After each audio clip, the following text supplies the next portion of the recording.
தேவன் கொடுத்த மகபெரும் பாக்கியத்திற்காய் சிலாக்கியத்திற்காய் நன்றி. தேங்க்யூப்பா. அது என்னென்ன இந்த ஸ்லைடு தெரியறதுக்கா? சரி, ஓகே. உங்களையெல்லாம் பார்க்க கர்த்தர் கிருபை தந்ததற்காக நன்றி. இன்றைக்கி நான் முக்கியமாக பேச போகிறது என்னென்னா, குடும்பத்தை பற்றி பேச போகிறேன். எனவே ஒரே ஒரு பாட்டு, நமக்கெல்லாம் தெரிஞ்ச பாட்டு, 866 866 866வது பாட்டு. நான் குடும்பத்தை பற்றி தான் உங்களோட கூட பேச போகிறேன். குடும்பத்தை குறித்து, வீட்டை குறித்து பேச போகிறேன். தம்பி, பாட்டு புக்கு இல்லாதவங்களுக்கு பாட்டு, இந்த தம்பிங்க கையில் யாருக்கு இந்த புக்கு இல்லை பாருங்கள், கை தூக்கி மேலே காமிங்க. அதான் எடுத்து கொடுங்க தம்பி. இந்த முன்னாடி தம்பிக்கு இல்லை. பைபிள் யார்கிட்ட இல்லை பாருங்கள். பைபிள் இல்லாதவங்க பைபிள் வாங்கிக்கோங்க. அங்கே நிறைய வேத புத்தகம் இருக்குது. வேத புத்தகம் பக்கம் 187வது பக்கத்தில் இருக்குது. பக்கம் 187. 866வது பாட்டு. 866 தெரிஞ்ச அந்த பாட்டு எல்லாருக்கும் தெரியுமா? நான் சின்ன பிள்ளைங்களாம் தனியாக பாட சொல்ல போகிறேன். எல்லா சின்ன பிள்ளைங்க, சுதன், ராயன் எல்லாரும் முன்னாடி வந்து இந்த பாட்டு பாட போகிறீங்க. நான் இப்போ கற்றுத்தர போகிறேன். இப்போ எல்லாரும் கையிலையும் பாட்டு புக்கு இருக்கணும். இப்போ சின்ன பிள்ளைங்க கையில் முக்கியமாக இருக்கணும். எல்லார்ட்டையும் நான் முன்னாடி வந்து பாட சொல்ல போகிறேன். சரி, நான் பாட சொல்கிறதுக்கு முன்னாடி படிக்க சொல்ல போகிறேன். என்னப்பா தெரியுமா? தெரியாது. 866 866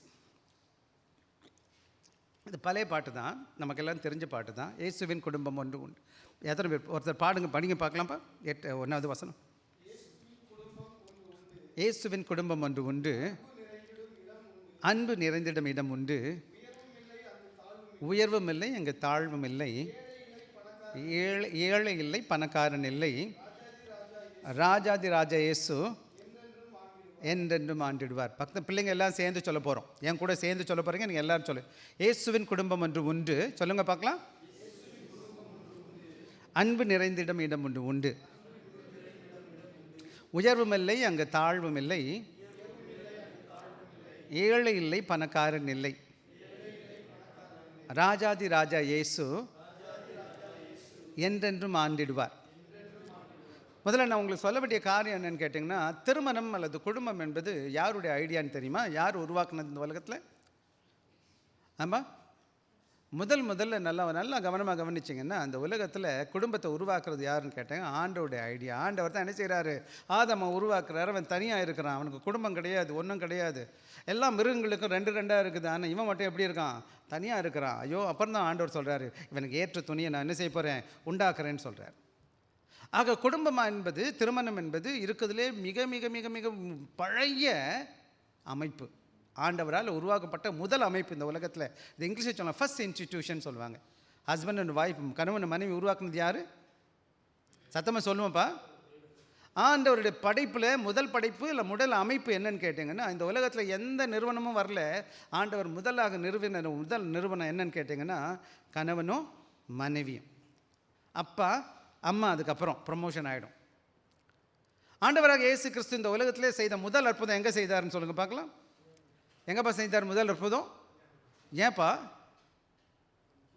ஆக கல்யாணம் என்னது? ஆண்டவருடைய அமைப்பு. அதோட முக்கியமான இன்னொரு, ஆண்டவராக இயேசு கிறிஸ்து மனவளன வரப்போகிறார். இந்த சபை எப்படி எடுத்துக்கொள்ளப்பட போகுது?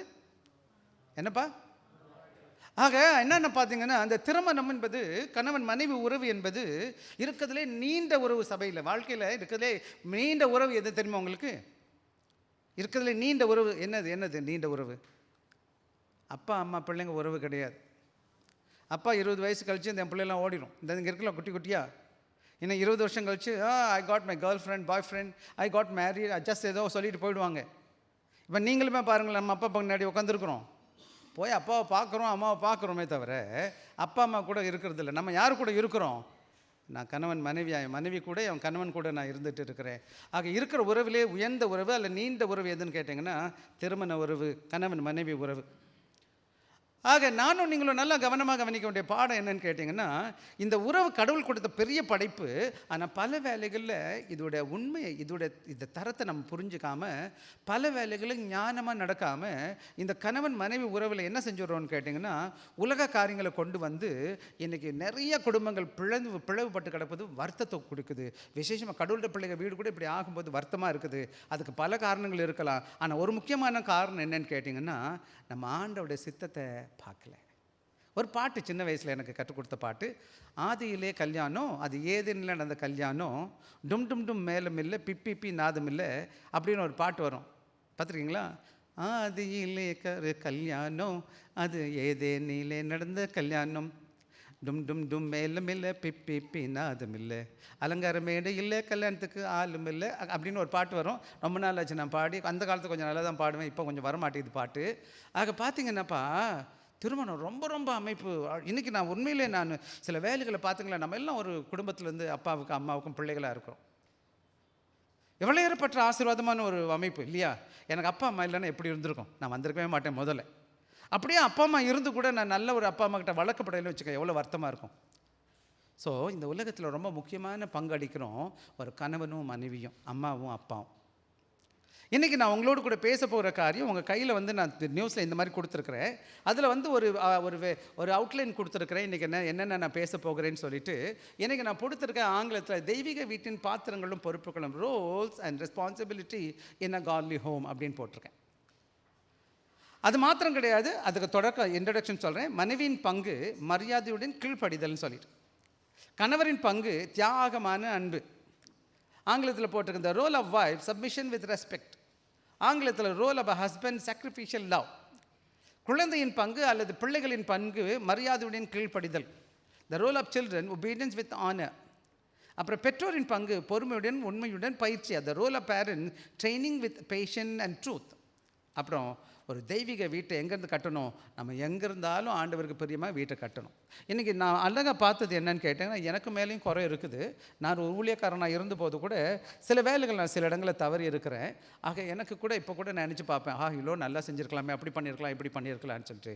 இதுக்கு முன்னாடி எப்படி நடந்துச்சோ அதை பற்றி கவலைப்பட முடியாது, கவலைப்பட்டும் பிரயோஜனம் இல்லை. ஆனால் அது ஒரு பாடம் நமக்கு. ஆனால் வரப்போகிற காலங்களில் நம்ம குடும்பத்தில் நம்ம கணவன் மனைவிக்குள்ள உறவு, பிள்ளைகளோட உறவு, எல்லாத்துக்கும் மேலே விசேஷமாக இந்த பகுதியை எபேசியர் வாசித்த 5வது பகுதியை எடுத்துக்கங்கப்பா. எபேசியர் 5வது அதிகாரம் எல்லோரும் எடுத்துக்கணும். கையில் வேத புத்தகம் எல்லார்ட்டையும் இருக்கணும். விசேஷமாக இந்த திருச்சபை வேதத்தை ரொம்ப மையமாக நான் விசேஷமாக உங்கள் கையில் எல்லார் கையிலையும் இந்த பெரிய பாக்கியம், ஆண்டோடைய வேதத்தை வாசிக்கக்கூடிய பாக்கியத்தை கடவுள் கொடுத்துருக்கிறாரு. பாருங்கள், எத்தனையோ பேருக்கு இந்த வாக்கியம் கிடைக்கல, எத்தனையோ பேருக்கு இந்த வேத புத்தகம் கையில் கொடுக்கப்படலை. உங்களுக்கு கையில் வேதத்தை கடவுள் கொடுத்துருக்கிறாரு. எல்லார் கையிலையும் வேதம் இருக்கணும். பக்கம் எந்த பக்கம் இருக்குது தம்பி? 268வது பக்கத்தில் இருக்குது. பழைய ஏற்பாடு, புதிய ஏற்பாட்டில் 268. சின்ன பிள்ளைங்க கையிலையும் பைபிள் இருக்கணும். தயவுசெய்து யார் கையில் பைபிள் இல்லைன்னு கை தூக்கி காமிங்க. நான் பைபிள் உங்களுக்கு கையில் கொடுக்க சொல்கிறேன். பைபிள் இல்லைன்னா வாசிக்க சொல்ல போகிறேன். இப்போ திடீர்னு சுதன் வாசிக்கணும், ராயன் கூட வாசிக்கணும், யாராச்சும் ஒருத்தர் வாசிக்கணும். சரிதானே? தப்பாக வாசித்தாலும் பரவாயில்ல, ஆனால் வாசிக்கணும். நம்மெல்லாம் கற்றுக்க போகிறோம். சரியா? யார் யார் நல்லபடியாக வாசிப்பீங்கன்னு எனக்கு தெரியல. நான் அப்புறம் உங்களுக்கு காத்துக்கு சொல்ல போகிறேன். சரி, வாசிப்பீங்களா எல்லோரும்? ஓகே. இப்போது இன்றைக்கி நான் உங்களோட கூட எடுத்த வேத பகுதி என்னன்னு கேட்டிங்கன்னா, இந்த வேத பகுதியை வாசிக்கும் போது பவுல் என்ன செய்கிறாருன்னா, எபேசு திருச்சபைக்கு ஒரு முக்கியமான அறிவுரையை கொடுக்குறார். முக்கியமான அறிவுரை என்னன்னு கேட்டால் என்ன செய்கிறாருன்னு கேட்டிங்கன்னா, இந்த உலகத்தில் இருக்கிற உறவுலேயே நல்ல பெரிதான உறவு கணவன் மனைவி உறவு, அது எப்படி இருக்குன்னு கேட்டிங்கன்னா, அந்த உறவு என்ன செய்யணும்னு கேட்டிங்கன்னா, முதல் கணவன் மனைவிக்குள்ள உறவு அதை ஸ்பில் ஓவர் பண்ணி அதை தொடர்ந்து தான் அவங்க பிள்ளைங்களை எப்படி வளர்க்குறாங்க என்பதன் உறவு, பெற்றோர்களின் பிள்ளைகளின் உறவு. இன்றைக்கி நானும் நீங்களும் கிறிஸ்தவர்களாக இருக்கிறோம், ஆண்டோட திருச்சபைக்கு வருகிறோம், வேதத்தை வாசிக்கிறோம், ஜெபிக்கிறோம், ஞாயிற்றுக்கிழமைகளில் வருகிறோம், ஆண்டவரை பற்றி சொல்லுகிறோம், பாடல் பாடுறோம், ஜெபிக்கிறோம். ஆனால் இது இந்த 4 செவத்துக்குள்ளே நடக்குது பார்த்தீங்களா? ஆனால் வெளியில் உள்ள மக்களுக்கு முன்னாடி எப்படிப்பட்ட வாழ்க்கை வாழ்கிறோம்? ஆண்டோட அன்பு இருக்கா? ஆண்டவருடைய பிள்ளைகள், ஆண்டவருடைய பண்புகள் இருக்கா நம்ம சபையில்? அது மாத்திரம் கிடையாது, நான் ஒருத்தருக்கு ஒருத்தர் கணவன் மனைவிக்குள்ளே எப்படிப்பட்ட மரியாதை கொடுக்குறோம், எப்படி ஒருத்தருக்கு ஒருத்தர் தாழ்த்து ஒப்பு கொடுக்குறோம், மன்னிச்சு இறங்கி போகிறோம். இதை என் மகனும் என் மகளும் பார்க்குறாங்க. அம்மா எப்படி இருக்காங்க, அப்பா எப்படி இருக்கிறாங்க, இல்லை மக்கள் மற்றவங்க பார்க்குறாங்க. நீங்கள் சபைக்கு வருகிறது, நீங்கள் சபையில் ஒரு 1.5 மணி நேரம் 2 மணி நேரம் இருக்கிறதுனால எந்த லாபமும் கிடையாது. அதுக்கப்புறம் வெளியில் இருக்கிறவங்க மக்கள் இருக்கிறாங்க பார்த்தீங்களா, அவங்க உங்களை பார்த்து சொல்கிறாங்க, இவங்க நல்ல ஆண்டவருடைய பிள்ளை, ஆண்டவருடைய கணவன், ஆண்டவருடைய மனைவி, இந்த பிள்ளைங்களை அன்பாக வளர்த்துருக்காங்க பாருங்கள், எவ்வளோ அற்புதமாக இருக்கிறாங்க, கிறிஸ்துவின் சாட்சியாக இருக்குன்னு சொல்லிட்டு மற்றவங்க பார்த்து போற்றுகிற மாதிரி உங்கள் வாழ்க்கை அமையணும். பல வேலைகளில் சபையில் நல்ல விசுவாசியாக இருக்கிறாங்க, வீட்டில் கணவன் மனைவிக்குள்ளே நல்ல உறவு கிடையாது. பிள்ளைங்களை சிறப்பாக வளர்க்க தெரியல. அப்போ என்ன ஆகுதுன்னு கேட்டிங்கன்னா, நம்ம தவறான முன்மாதிரியாக போயிடுறோம். நீங்கள் நிறையா கிறிஸ்தவ பிள்ளைங்க சபைக்கு போக மாட்டாங்க. நிறையா பிள்ளைங்க என்ன செய்ய மாட்டாங்க, அப்பா அம்மாவுக்கு கீழ்ப்படிய மாட்டாங்க. நிறையா மனைவிமாருங்க புருஷனுக்கு கீழ்ப்படிய மாட்டாங்க. நிறையா புருஷன் மனைவியை கீழ்ப்படிய மாட்டான், அன்பு செலுத்த மாட்டான். சிலருக்கு சில சூழ்நிலைகள் நிமித்தமாக ஏதாச்சும் நடந்திருக்கு, நான் வருத்தப்படுறேன், அதுக்காக ஜெபிக்கிறேன். ஆனால் வேதம் நமக்கு கேட்கிற காரியம் என்னன்னு கேட்டிங்கன்னா, இன்றைக்கி விசேஷமாக இந்த வாரம் மாதம் முழுவதும் நான் எதை பற்றி பேசிகிட்டு இருக்கேன்னா, குடும்பத்தின் அஸ்திபாரத்தை பற்றி பேசிகிட்டு இருக்கேன். குடும்பம்னா என்ன, அந்த குடும்பம் எப்படி கட்டப்படணும், அந்த குடும்பத்துக்கு நான் என்ன பண்ணணும், இதுவரை செய்யப்பட்ட காரியங்களை பற்றி விட்டுருவோம். இனிமேல் செய்ய போகிற காரியங்களை மனதில் வச்சுக்கிட்டு ஆண்டோட வார்த்தைக்கு நான் என்ன செய்ய போகிறோம், நீங்களும் நானும் என்னோடு கூட சேர்ந்து என்ன செய்ய போகிறீங்க, கற்றுக்கொள்ள போகிறீங்க. வாங்க நம்ம எல்லோரும் ஒவ்வொன்றா கற்றுக்குவோம். என்ன செய்கிறேன், நேரத்தை எடுத்து நான் உங்களுக்கு சுருக்கமாக சொல்ல போகிறேன். விசேஷமாக நான் ரொம்ப உழப்புறது கிடையாது, அங்கங்கெல்லாம் போக மாட்டேன். காரணம் என்னென்னா, இதுலேயே போதுமான ஞானம், நமக்கு போதுமான வசனத்தை இதை கற்றுக்கொண்டாலே போதும் அப்படின்னு நான் உணர்கிறேன். எனவே நான் என்ன செய்ய போகிறேன், உங்களுக்கு இதை கற்றுக் கொடுக்க போகிறேன். விசேஷமாக இதை ஒவ்வொன்றா நம்ம பார்க்க போகிறோம். இன்றைக்கி 4 முக்கியமான காரியத்தை உங்களோடு கூட பேச போகிறேன். என்ன பாருங்கள், இங்கே வேதம் உங்களுக்கு தெரியுதுன்னு பார்த்தீங்கன்னா, முதலாவது நான் முதல் பகுதியில் போட்டு இருக்கிறேன். அந்த வேத பகுதி உங்கள் கையில் இருக்குது, நீங்கள் வச்சுருக்கீங்க. முதலாவது மனைவியுடைய பங்கு. தன் கணவனை எப்படி செய்யணும், மதிப்பு கொடுக்கணும். அதாவது கீழ்ப்படுத்தி அவளுக்கு சரியான கரணத்தை கொடுக்கணும். அதான் வேதம் சொல்லுது. 22 24 வசனம். ரெண்டாவது கணவனுடைய பங்கு நம்ம பார்க்குறோம், தியாகமான அன்பு. இயேசு கிறிஸ்துவ போல தியாகமாக, அந்த நோட்ஸ் உங்கள் கையில் கொடுத்துருக்கேன், அது இருக்குது, உங்கள் செய்தியிலேயே இருக்குது, அதிலே கூட எழுதிக்கலாம். அதை வச்சுக்கோங்க. எல்லோரும் இனிமேல் வரப்போகிற காலங்களில் ஒவ்வொரு நாளும் இந்த செய்திக்கு இந்த மாதிரி உங்களுக்கு என்ன அவுட்லைன் நான் கொடுப்பேன், அதை வாங்கி வச்சுக்கோங்க, உங்களுக்கு பிரயோஜனமாக இருக்கும். அதை எழுத பாருங்கள். 3வது பிள்ளைகளுடைய பங்களிப்பு, கீழ்ப்படியணும். தகப்பனுக்கு தாயும் கனப்படுத்தி கீழ்ப்படியணும்.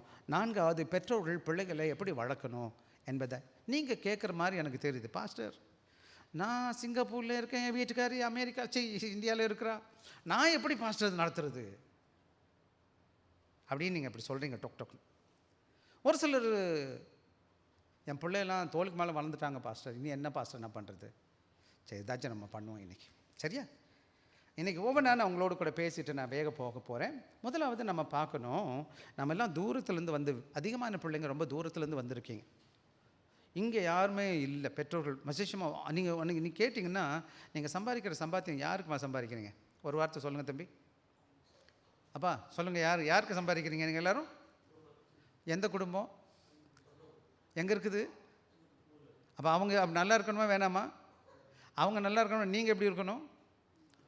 அப்போ நீங்கள் என்ன பண்ணணும்? ஸோ இன்றைக்கி நீங்கள் உங்கள் குடும்பத்தை கிறிஸ்துவின் மையமாக வைத்த குடும்பத்தை கட்டுவது உங்களோட நோக்கமாக இருக்கணும். யார் மையமாக வச்சுருக்கணும்? கிறிஸ்து என் வீட்டில், இங்கேயும் சரி அங்கேயும் சரி. உங்கள் வாழ்க்கை கிறிஸ்துவ மையமாக இருக்குமானா அங்கே என்னுடைய வீட்டில் பிரதிபலிக்கும். தெரியுமா உங்களுக்கு? அது இந்த வீட்டில் நான் ஆண்டவருக்கு பிரியமாக இருக்க விரும்புகிறேன். என் பேச்சில், என் ஜெபத்தில் என் மனைவியை தாங்கி ஜெபிக்கிறேன், என் பிள்ளைகளுக்காக ஜெபிக்கிறேன். பேசும்போது தம்பிடா கவனமாக இருங்கடா, ஆண்டவர் நேசிக்கிறாருடா, அன்பை பற்றி நான் பேசுகிறேன், பணம் பொருளை பற்றிலாம் அடுத்து பேசுகிறேன், சண்டை சச்சரவை இடம் கொடுக்க மாட்டேன் இடத்துல. எப்பவும் கிறிஸ்துவின் அன்பின் பிரதிபலிப்பாக என்னோடய வாழ்க்கை இருக்குது, என் பேச்சு இருக்குது, என் செய்கை இருக்குது. ஆக என் மனைவி பார்க்குறா, கொஞ்சம் கெட்டவளாக இருந்தால் கூட, அதில் எப்படிப்பட்டவளாக இருந்தால் கூட ஆண்டவர் என்ன செய்வார்னு கேட்டால் மெதுவாக என்ன செஞ்சிருவார், அவர் மாற்ற ஆரம்பிச்சிருவார் இல்லையா? ஆக உங்கள் வாழ்க்கையில் குடும்பங்களில் மல பிரச்சனைகள் நான் என்ன பார்த்துட்ருக்கேன்னு கேட்டிங்கன்னா, நீங்களும் நானும் கிறிஸ்துவை மையமாக வைத்து வாழ்கிற வாழ்க்கையை இந்த பூமியில் இந்த இடத்துல நம்ம செய்யும் பொழுது அது அங்கே காணப்படும். வசனம் சங்கீதம் 127 1 வாசிப்போம், என்ன வேகமாக வாசிப்போம்.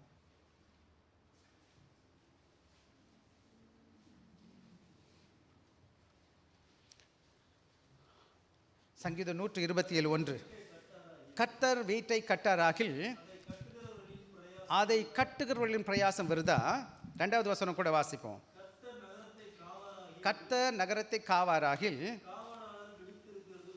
ஆக இன்றைக்கி என்னுடைய வாழ்க்கையை கட்டுகிறதும் அல்லது கட்டின வீட்டை பாதுகாக்கிறதும் யார் தான் பாதுகாக்க முடியும்னு சொன்னீங்கன்னா, நான் தங்கத்தால், வெள்ளியினால், பொண்ணால், பொருளால் எதாலையும் மாற்ற முடியாது, பாதுகாக்க முடியாது. ஆண்டவர் ஒருவர் எனக்கு கட்டுகிறார், கட்டின குடும்பத்தை அவர் தான் பாதுகாக்கிறார். நான் என்ன செய்கிறேன், என்னை ஆண்டவருக்கு ஒப்பு கொடுக்கும் பொழுது அந்த காரியத்தை என் வாழ்க்கையில் என்ன செய்கிறார், அனுமதிக்கிறவராக இருக்கிறார். அப்போ என்னுடைய பலத்தால் என் குடும்பத்தையோ, என் பிள்ளைகளையோ, என் மனைவியையோ ஒன்றுமே பண்ண முடியாது. பண்ண முடியுமா முடியாதா? நீங்கள் என்ன நினைக்கிறீங்க? எனக்கு 2 பிள்ளைங்க இருக்கிறாங்க, எனக்கு மனைவி, நான் கல்யாணம் பண்ணி ஒரு 25 வருஷம் தாண்டிட்டேன். நான் என் சின்ன அனுபவத்தில் சொல்கிறேன், என்னால் எதுவுமே செய்ய முடியாது. ஒன்று தான் செய்ய முடியும். என்னை ஒப்பு கொடுக்க முடியும். ஆண்டவரே, உங்களுடைய சித்தம் நடக்கணும் சுவாமி. என் மனைவியை ஆசீர்வதிங்க, என் மகன்களை ஆசீர்வதிங்க. நான் ஒன்று மட்டும் சொல்லுவேன், டே வாங்கடா, கடவுளுக்கு பிரியமாக இருப்போண்டா, வாங்கடா செய்வோம், ஜெபிப்போண்டா. ஃபைனலாக என்னோட முடியாது, ஆண்டவர்கிட்ட ஒப்பு கொடுத்துருவேன். நான் ஆண்டவரே உங்களுடைய சித்தம். ஆக இன்றைக்கி சகோதரனுக்கும் சகோதரிகளுக்கும் நான் சொல்கிற காரியம், நீங்கள் எல்லாம் பிரயாசப்படுறீங்க, எனக்கு ரொம்ப சந்தோஷம். நீங்களாம் ஹார்ட் ஒர்க்கர்ஸ், ரொம்ப கடினமாக வேலை பார்க்குற பிள்ளைங்களை நான் பார்த்துட்ருக்கேன். Salute you. காலையிலேருந்து சாயங்காலம் வர வேர்வை சிந்து அழுகிறீங்க, உழைக்கிறீங்க, பணம் சம்பாதிக்கிறேன், வீட்டில் உள்ளவங்களுக்கு அனுப்பி கொடுக்குறீங்க. நீங்கள் எல்லாம் எதிர்பார்க்குறீங்க, எதிர்காலம் நல்லா இருக்கணும் அப்படின்னு நீங்கள் நினைக்கிறீங்க. அது தவறு கிடையாது, அதுதான் முக்கியம், அது முற்றிலும் முக்கியம். ஆனால் உங்கள் கடினமான உழைப்பில் உங்கள் குடும்பத்துக்கு நல்லதாக தூரமாக இருந்து செலவு பண்ணி சம்பாரித்து அனுப்பி வீட்டை சந்திச்சுக்கிட்டே இருக்கிறீங்களே, அது என்ன செய்யணும்னு கேட்டிங்கன்னா, அந்த வீடு என்ன செய்யணும்னு கேட்டால் எப்படிப்பட்ட பங்கு இருக்குமானா நீங்கள் ஆசீர்வாதமாகவும் சந்தோஷமாகவும் காணப்படுவீங்க. இன்றைக்கி எனக்கு தெரியும் ஒரு சகோதரர் இருந்தார், பேர் இல்லை, அவர் இப்போ இல்லை, ஊர் போயிட்டார். இந்த அம்மாவுக்கு என்ன செய்ய, பணம் சம்பாரிச்சு அனுப்புவார். அந்த அம்மா டாம்னு செலவு பண்ணிடுவாங்க எல்லாத்தையும் கஷ்டப்படாமல். அப்புறம் சொல்லுவார், பாஸ்டர் இப்படி பண்ணிட்டாங்க அப்படி பண்ணிட்டாங்க எப்படியோ. ஆக இன்றைக்கி நிறைய பேருக்கு கஷ்டம் தெரியல, என்னென்னமோ பண்ணிக்கிட்டு இருக்கிறாங்க. அன்றைக்கி நான் உங்கள்கிட்ட சொல்கிற காரியம் என்னென்னு கேட்டிங்கன்னா, பணம் பொருள் மற்ற காரியங்களாம் ரெண்டாவது. முதல்ல ஒவ்வொரு வீட்லேயும் பணத்துக்கு முன்னால் ஆண்டவருக்கு பிரியமான ஒரு வீட்டில் முக்கியமாக காணப்பட வேண்டியது 3 முக்கியமான காரியம் அல்லது 4 முக்கியமான காரியம்.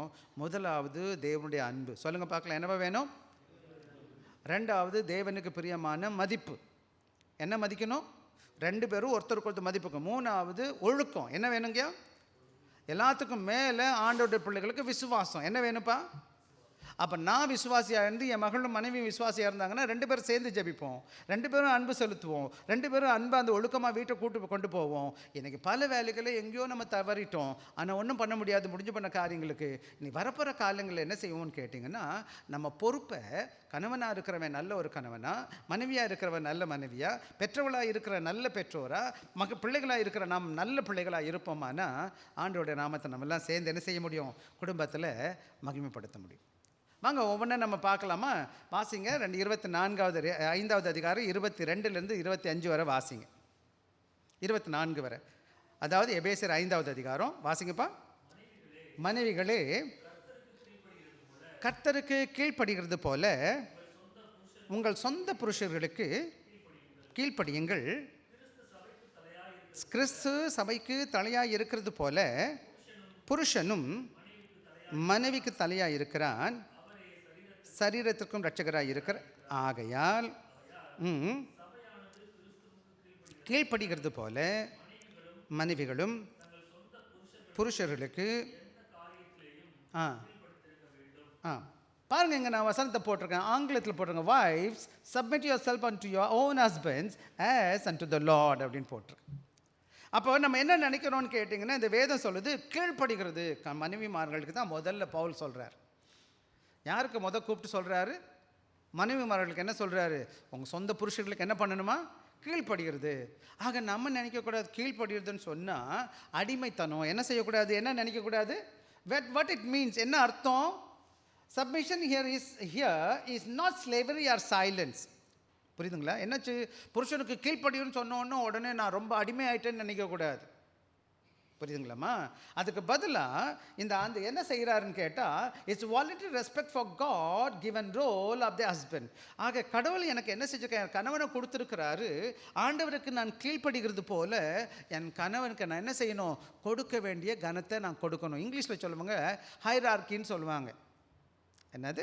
கடவுள் என்ன செய்கிறார்? ஒரு குடும்பத்துக்கு தலை யாரை வைக்கிறான்னு கேட்டிங்கன்னா, எப்படி சபைக்கு ஆண்டவராக இயேசு கிறிஸ்து தலையாக இருக்கிறாரோ அதுபோல் என் தனிப்பட்ட வாழ்க்கையில் என் குடும்பத்தின் அமைப்பில் முதல்ல யாரை தான் உருவாக்குனார்? ஆதாமை உருவாக்கி கொண்டு வந்து அதுக்கப்புறம் தான் சேவால கொண்டு வந்ததுனால ஒவ்வொரு சகோதரிகளுக்கும் இந்த சாயங்கால பொழுதில் அன்பாக வேண்டிக் கொள்கிறது என்னன்னு கேட்டிங்கன்னா, உங்கள் கணவன்மாருக்கு என்ன செய்யணும்? நான் எப்படி நான் கீழ்ப்படியணும்னு கேட்டிங்கன்னா, ஆண்டவருக்கு கீழ்ப்படுகிற மாதிரி கீழ்ப்படியணுமா? எப்படி கீழ்ப்படியணும்? வாசிங்க, மறுபடியும் வாசிங்க. 22வது வசனத்தை எனக்கு. மனைவிகளே கர்த்தருக்கு நம்ம கீழ்ப்படிவோமா கீழ்ப்படிய மாட்டோமா? ஆண்டவர் கீழ்ப்படியுமா வேணாமா? ஆண்டவர் சொன்னால் நான் செய்வேனா செய்ய மாட்டேன்னா? அப்புறம் கணவன் யார் கொடுத்தது? கணவன் யாருமா கொடுத்தது?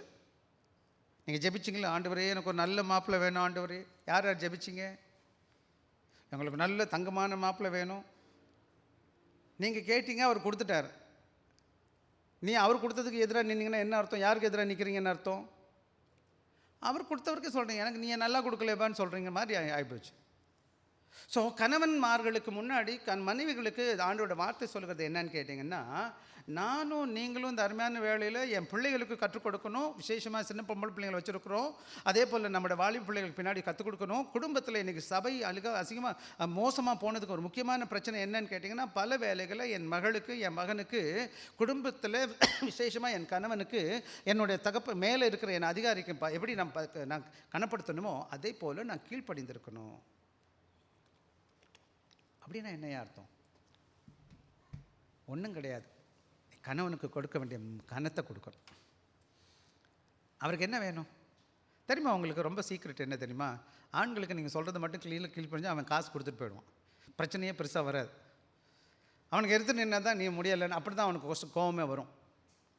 ஆக இந்த அருமையான சாயங்கால வேளையில் சொல்கிற காரியம் என்னன்னு கேட்டிங்கன்னா, எவ்வளோ தூரமான கணவனாக இருந்தாலும், இன்றைக்கி நீங்களாம் ரொம்ப தூரமாக இருக்கிறீங்க, உங்கள் மனைவிமார்களுக்கு கர்த்தருடைய வசனத்தை சொல்லிக் கொடுக்கணும். அம்மா இதை கர்த்தருடைய வசனம் சொல்லுது, கீழ்ப்படி எனக்கு.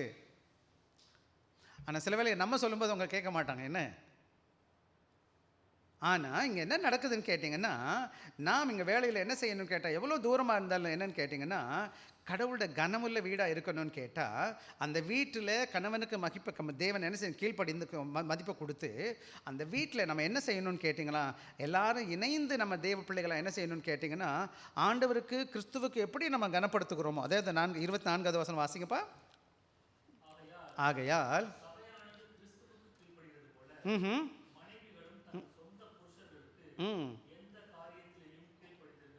எப்படி நம்ம என்ன செய்யணும்? ஆண்டவருக்கு கொடுக்குற கனத்தை எப்படி நம்ம கொடுப்போமோ அதை போலவே கர்த்தருக்கு கீழ்ப்படுகிறது போல, கணவன் நல்லவரோ கெட்டவரோ, நீங்கள் சொல்கிறது எங்கள் வீட்டுக்காரர் ரொம்ப மோசமான ஆள், பரவாயில்ல போயிட்டு வர்றாரு விடுங்க, என்ன பண்ணுறது? வேதத்தில் நிறைய இடங்கள் அப்படி இருக்குது. அதனால அவர் அடித்தா பிடிச்சா அதை பற்றிடுவோம். நம்ம அதை பற்றி பின்னாடி இன்னொரு நாளைக்கு பேசுவோம். அடிக்க விடக்கூடாது. அதே போல் நான் உங்களுக்கு சொல்கிறேன், எந்த கணவன்மாரும் தான் மனைவிமாரும் அடிக்கக்கூடாது. அதை பற்றி பவுல் அப்புறமா பேசுகிறார். அதே சமயத்தில் நீங்கள் கொடுத்த கணவனை மதிக்கலைன்னு வச்சுக்கோங்களேன், அப்போ என்ன செய்கிறீங்கன்னு கேட்டிங்கன்னா, அந்த குடும்பத்தில் ஒரு டிஸார்டர் வருது, ஒழுக்கம் இல்லாமல் வருது. ஆக அந்த வீட்டில் நீங்கள் சரியில்லை, பெண்மணி சரியில்லைன்னா ஆணும் நல்லவனாக இருக்க போகிறது கிடையாது. அங்கே சண்டையும் சச்சரவும் வம்பு வழக்கமாக இருக்கும். அங்கே தேவ அமைதியாக தேவ அன்பை பார்க்க முடியாது. ஆக இந்த அருமையான சாயங்கால வேளையில் என்ன சொல்லுவேன்னு கேட்டிங்கன்னா, என்ன பண்ணணும்னு கேட்டிங்கன்னா, தேவ பிள்ளைகள் என்ன செய்யணும்?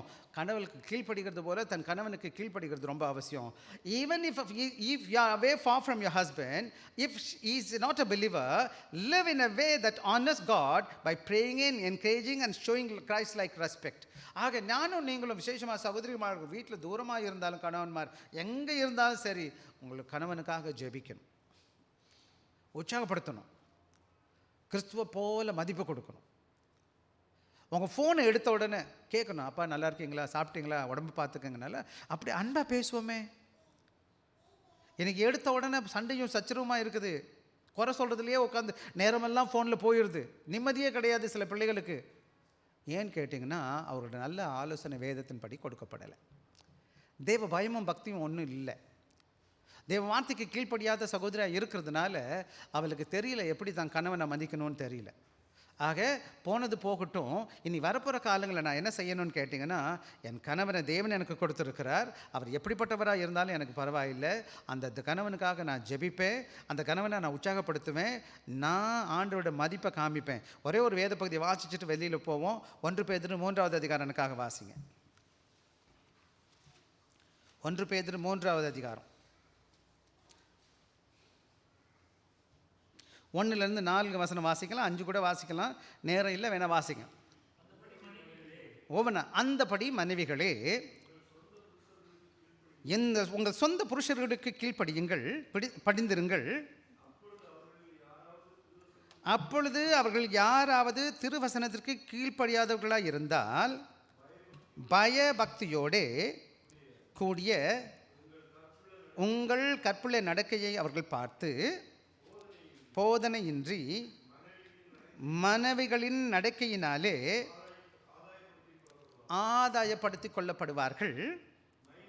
மயிரை பின்னி பொன் ஆபரணங்களை அணிந்து உயர்ந்த வஸ்திரங்களை உடுத்திக் கொள்ளுதலாகிய புறம்பான அலங்கரிப்பு உங்களுக்கு இராமல் அழியாத அலங்காரமாக இருக்கிற சாந்தமும் அமைதலும் உள்ள ஆவியாகிய மறைந்திருக்கிற குணமே உங்களுக்கு அலங்காரமாக இருக்க கடவுது. அதுவே தேவனுடைய பார்வையில் வெளியேற இப்படியே 5 நம்பிக்கை இருந்த பரிசுத்த ஸ்திரீகளும் புருஷர்களுக்கு கீழ்ப்படிந்து. இப்போ பார்த்தீங்களா, அலங்காரம்னு போட்டிருக்கு. என்ன அலங்காரம்? ரொம்ப அலங்காரம், முக்கியமான அலங்காரம். என்ன உண்மையான அலங்காரம்? வெளியில் நகை நட்டு இருந்தால் போடுங்க, நல்ல ட்ரெஸ்லாம் போடுங்க, நான் அதுக்கெல்லாம் அகென்ஸ்ட் கிடையாது. ஆனால் முக்கியமானது வெளியரங்கமான அலங்காரம் கிடையாது, உள்ளான அலங்காரம், சாந்தம், அமைதல், கீழ்ப்படிதல். இத்தனைக்கும் அந்த வேதம் சொல்லுது, உங்கள் புருஷன் ரட்சிக்கப்படாதவங்கள இருந்தால் கூட, அதான் 1வது வசனம் சொல்லுது, அப்பொழுது அவர்கள் யாராவது திருவசனத்திற்கு கீழ்ப்படியாதவர்களாக இருந்தால். அப்படின்னா என்னன்னு கேட்டிங்கன்னா, அவங்க ரட்சிக்கப்படாமல் கூட இருந்தால் மனைவிமார் என்ன செய்யணும், எப்படி தான் நடத்தணும்? அப்படி தான் சாரால் என்ன செய்ய கீழ்ப்படிஞ்சிருந்தா அந்த காலத்தில். அதான் 5வது வசனம். அந்தபடியே 6வது வசனம், அந்தபடியே சாரால் ஆபிரகாமே ஆண்டவன் என்று சொல்லி அவனுக்கு கீழ்ப்படிந்திருந்தால் நீங்கள் நன்மை செய்து ஒரு ஆபத்துக்கும் பயப்படாமல் இருந்தீர்களா அவளுக்கு பிள்ளைகளாக இருப்பீர்கள். அருமையாக பேதுரு சொல்கிறார், பெண்களை பார்த்து சொல்கிறார். ஆக அருமையான பிள்ளைகளுக்கு, விசேஷமாக பொம்பளை பிள்ளைங்களை பெற்று வச்சுருக்க அப்பா அம்மார்களுக்கு சொல்கிறேன், பிள்ளைகளுக்கு கருத்தாக போதிக்கணும். உங்கள் குடும்பத்தை ஆக்குவதும் கட்டுவதும் ஒரு பெண் சகோதரியால். எவ்வளோ அழகாக ஒரு குடும்பத்தை அழகாக ஆக்கி ஒரு அற்புதமாக என்ன செய்யலாம், அழகாக கட்டி கொண்டு போகலாம். ஆண்டவருக்கு பிரிந்து தன் கணவனுக்கு கீழ்ப்படிந்திற மனைவியாக இருப்பானா. நல்ல பிள்ளைகளை உருவாக்குன இந்த உலகத்தில் எத்தனை பேர் போய் பேசுனீங்கன்னா அவங்க சொல்லுவாங்க, எங்கள் அம்மான்னு சொல்லுவாங்க. ஜார்ஜ் வெஸ்லின்னு ஒரு 2 பேர் முக்கியமான ஊழியக்காரங்க இருந்தாங்க. அந்த சுசனா வெஸ்லின்னு அந்த தாயாருடைய பேர். அந்த அம்மாவுக்கு கொஞ்சம் 20 பிள்ளைங்க இருந்துருக்குறாங்க. அதுவும் ரொம்ப வருஷத்துக்கு முன்னாடி. என்னன்னு கேட்டிங்கன்னா, எப்படி இருக்கும் 20 பிள்ளைகளை வளர்க்கும் போது அந்த அம்மா டெய்லி ஜெபிப்பாளாம் பிள்ளைகளுக்கு. எல்லாருக்கும் வேதத்தை கற்றுக் கொடுப்பா. ஒரு நல்ல தாய், ஒரு நல்ல மனைவி. ஒருத்தர் நல்ல மனைவியாக இருக்கிறாளோ அவன் நல்ல தாயாக இருப்பா, நல்ல ஊழியக்காரி. வீட்லேயும் சரி, சபையிலையும் சமுதாயத்திலையும். சங்கீதம் நமக்கெல்லாம் தெரிஞ்ச வேத பகுதி இப்போ வாசிக்க வேணாம். என்னது நீதிமொழி 31வது அதிகாரம் 10க்கு அப்புறம் வாசிச்சிங்கன்னா அந்த வசனம் சொல்லுது, யார் குணசாலிய ஸ்திரியை கண்டுபிடிப்பவன் யாருன்னு ஒரு வேதம் சொல்லுது. ஆக பவுலிங் என்ன பேசுகிறாருன்னு கேட்டிங்கன்னா, பேதுரு என்ன பேசுகிறாருன்னு கேட்டிங்கன்னா, ஸ்திரீகளுக்கு அவர் கொடுக்குற அற்புதமான அட்வைஸ் என்னன்னு கேட்டிங்கன்னா, ஒன்றும் கிடையாது, உன்னுடைய கணவனுக்கு கர்த்தருக்குள்ளே கீழ்ப்படிந்துரு. அப்படி என் கணவனுக்கு நல்லவனா இல்லை, என்ன பண்ணுறது, அவனுக்காக ஜெபி. ஒவ்வொரு நாளும் மனைவிமார்கள் தான் குடும்பத்தில் உள்ள தன் கணவனுக்கும் தன் பிள்ளைகளுக்காக ஜெபிக்கணும். குடும்பத்தை காலையில் எந்திரிச்சதுலேருந்து சாயங்காலம் தூங்குற வரை காலையில் எந்திரிச்சு ஜெபத்தோடு தொடங்கணும், சாயங்காலம் ஜெபத்தோடு முடிக்கணும். பிள்ளைகளுக்கு வேதத்தை அப்பப்போ கற்றுக் கொடுக்கணும், கணவனுக்காக ஜெபிக்கணும். வெளியில் போயிட்டு வர கணவன் சேஃபாக வந்து சேரணும். அந்த கணவன் நான் என்ன செய்யணும், வீட்டுக்குள்ளே வரும்போது அந்த இடம் அற்புதமான ஒரு வீடாக, அமைதியான ஒரு வீடாக, சமாதானமான வீடாக, சந்தோஷமான வீடாக, அன்பின் வீடாக காணப்படணும். எங்கே இருக்குதுன்னு கேட்டிங்கன்னா, அன்பான மனைவி மாற்ற இருக்குது. அன்பான பிள்ளைகளே, பல வேலைகளை இது யாரும் சொல்லிப்படுவது கிடையாது. எனக்கு என்னென்னமோ பேசிட்டு உட்காந்துருக்கமே தவிர வீட்டில் எப்படி கணவனை மதிக்கணும்னு நம்ம கற்றுக் கொடுக்கப்படலை. எனவே இன்னைக்கு வீடு சண்டையும் சச்சரவுமா இருக்குது, நிம்மதி இல்லாத வீடு. எனவே ஜாக்கிரதையாக இருப்போம். அதாவது ஒரு பெண்மணி சொன்னாங்களே, women said once, I served my unbelieving husband with humility for years. One day he said, your quiet strength shows me Jesus. She won him through the godly respect. ஒரு பெண்மணி பார்க்குறா, ரட்சிக்கப்படாத ஒரு கணவனுக்கு தாழ்மையாக தன்னால் இயன்ற மட்டும் ஊழியம் செய்துக்கிட்டே இருக்கிறா. ஒரு நாள் அவன் சொன்னான், உன்னுடைய தாழ்மை என்னை யாரை காமிச்சிச்சு, இயேசுவை காமிச்சிச்சு அப்படின்னு சொல்லி அவன் ஆண்டவரை ஏற்றுக்கொள்கிறான். இன்றைக்கி ரட்சிக்கப்படாத வீட்டில் கூட ஆண்டவர் உள்ள பிள்ளைகளை ரட்சிக்கப்பட முடியும். ஆனால் நீங்கள் ஆண்டவருடைய பிள்ளையாக வாழ்வதற்கு விசேஷமாக சகோதரிகளுக்கு. இப்போ வாங்க நம்ம ஆண்களுக்கு பேசுவோம், பிரதர்ஸுக்கு சொல்லுவோம். வாங்க அடுத்த பகுதி, ரோல் ஆஃப் ஹஸ்பண்ட் 25லேருந்து 33 வரை வாசிச்சிங்கன்னா வேத பகுதி. ஆனால் நீளமான வேத பகுதி வாசிக்கலாம். ஒரு சில வேத பகுதியை வாசிங்க. முதலாவது வாசிப்போம் எனக்காக 25லேருந்து வாசிங்க. புருஷர்களே உங்கள் மனைவிகளை அன்பு கூறுங்கள், அப்படியே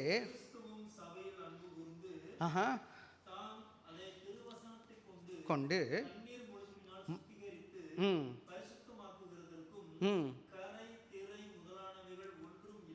இல்லாமல்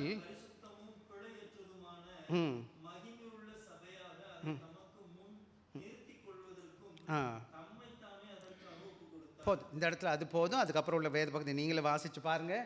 என்ன அர்த்தம் அப்படின்னு கேட்டிங்கன்னா, ஆண்டவருடைய அன்பு எப்படி இருக்கணும்? முதலாவது மனைவி கீழ்ப்படிந்து மதிப்புள்ள கீழ்ப்படிதலை காமிக்கணும். கீழ்ப்படிந்து காணப்படும். கீழ்ப்படிந்தா அடிமைத்தனம் கிடையாது, அவனுக்கு கொத்தடிமையும் கிடையாது. ஆண்டவர் கொடுத்த கணவனோடு கூட நான் இணைந்து செய்வதற்கு தேவன் கொடுத்த பாக்கியம். அவருக்கு உதவி செய்கிறதுனால, அவருக்கு கீழ்ப்படிந்து போகிறதுனால எந்த நஷ்டமும் வரப்போகிறதில்ல. ஆனால் கணவனுக்கு பாருங்கள் என்ன சொல்லுதுன்னு கேட்டிங்கன்னா, என்ன செய்யணும்னு கேட்டிங்கன்னா, your call to lead is a call to serve. ஆக நான் என் மனைவிக்கு என்ன செய்யணும்? அன்பு செலுத்துகிறதுனா என்ன அர்த்தம்னு கேட்டிங்கன்னா, நான் என் குடும்பத்தை வழி நடத்தணும். வழி நடத்துறதுனா என்ன அர்த்தம்னு கேட்டிங்கன்னா, என் குடும்பத்தில் என் மனைவிக்கு நான் சேவை செய்யணும். என்ன செய்யணுங்க? சேவைன்னா என்னப்பா அர்த்தம்?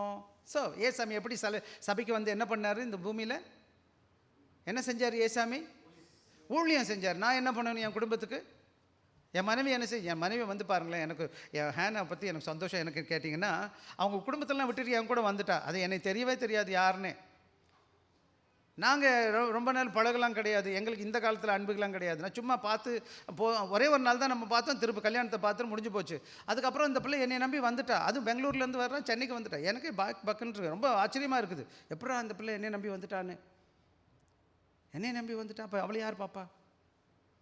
யார் பார்த்துக்கிறது? ஒரு பெண்மணி, அதாவது அவங்க சின்ன வயசுலேருந்து அவங்க வீட்டில் வளர்றா, எல்லா வசதி வாய்ப்போடு வளர்றா. இருக்கோ இல்லையோ அவங்க குடும்பத்தில் இருக்கோ, அது வேறு கதை. இப்போ யாருமே நம்ம தெரியாது.